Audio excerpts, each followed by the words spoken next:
We are back now with one of the biggest debates this campaign season. No, it's not about policy.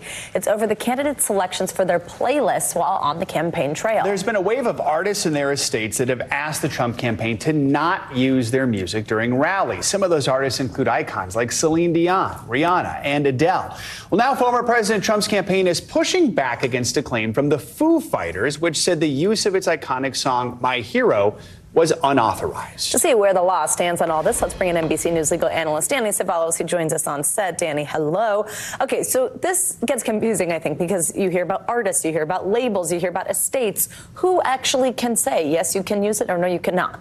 George Washington's campaign actually used an altered version of the English song "God Save the Queen." They swapped out, or King rather, right? No, swapped out King for Washington. Whether this is a joke or not. No, so political campaigns have used music since the beginning of our political campaigns, and for the 200 years that have come since, sometimes artists have objected to campaigners or presidential candidates using their songs. However, it really escalated, really accelerated during, no surprise, the Trump era. And now musicians are bringing legal action. And the way it works is actually more complicated than you might think. For the most part, venues, like places where you have these rallies, enter into licensing agreements with these companies with names like BMI or ASCAP. It's the same reason that if you own a restaurant, you can't just play whatever music you like there. You have to buy it. Essentially, you have to buy a license to be able to play music at a venue. So these venues, if they have these ASCAP or BMI licenses, they can usually have access to millions, literally millions of songs. But now those companies are allowing an out. If you're an artist and you say, hey, I know I've given my music over to this license, but if it's a campaign, if it's political, I want it out. And the companies are allowing that. Trump's team is saying, hey, we bought the license. We have the license. There is a license at the venue. We're going to use it anyway. That's where the conflict starts. Yeah, so I mean, I guess you laid it out there. Do the Foo Fighters have a stand here? Can they say, no, you can't play our song? Or can they tell the publishing company, hey, you have to get our permission first? Like, do they have an argument? Yeah, the first step is to let BMI or ASCAP know, hey, you cannot use our song. And then it really becomes all contractual. The inquiry is, hey, are the Foo Fighters part of this licensing agreement? Nowadays, there's an extra license you have to buy, probably to the company's benefit, a political license. So if I'm a campaigner, now I've got to buy an additional license and I may or may not have access. But it seems strange that if you bought into this license and then later an artist says, hey, I want my music out. Well, what if you really wanted that music? The bottom line is, what does the contract say?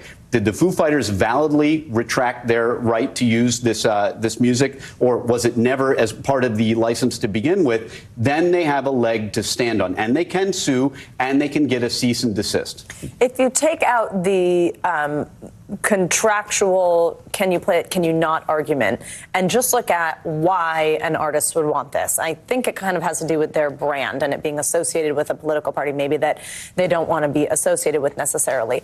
Is there an argument there from a legal standpoint that this is brand reputational harm? Yeah, Savannah, as always, you see the legal issues. That's another separate issue that hasn't really been fleshed out. It's not only a brand, but do you as an artist have a First Amendment right to not have your music associated with a political campaign that you don't agree with? In essence, are you being forced to speak for somebody that you don't agree with? Is it compelled speech? This has not been litigated, but it certainly is a valid concern, and it's something that artists may raise. But for most of American history, it's gone like this. The artist has sent a cease and desist, and the campaign stops using it. That's been the way of the world up until now. Trump has totally changed that. People are filing suit now, and it's getting litigated.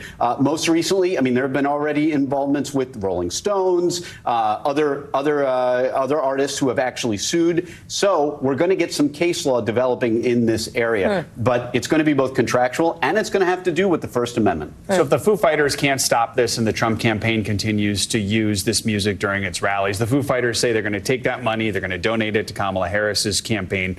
Something obviously that they can do. This could be a decent amount of money we're talking about, or is it in the end not that much money? It really depends on whatever their licensing agreement arrangement is with venues, but they can take that money and do whatever. You bring up a good point. They are going to be profiting. It's a licensing agreement. They're going to get paid, but to them, the value of getting paid is less than being associated with a campaign that they don't agree with. But this is a really fascinating area of the law because it intersects so many different contractual, constitutional, constitutional issues, and it hasn't really been fleshed out yet in the courts. So this is an emerging area of law. Really interested to see where this goes. We think of big headlines in this space, like Taylor Swift, of course, when she fought.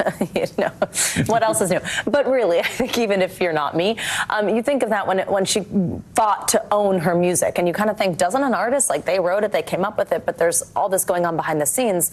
Do you think that at that intersection with politics, we could see more cases in this regard that kind of give us more framework for how this might be handled in the future? Yes, and you're right. People are often surprised to find that an artist may end up alienating or no longer owning rights to their own music. The Taylor debacle, which we could do hours on, where she re-recorded all her new songs, her old songs, and did Taylor's version.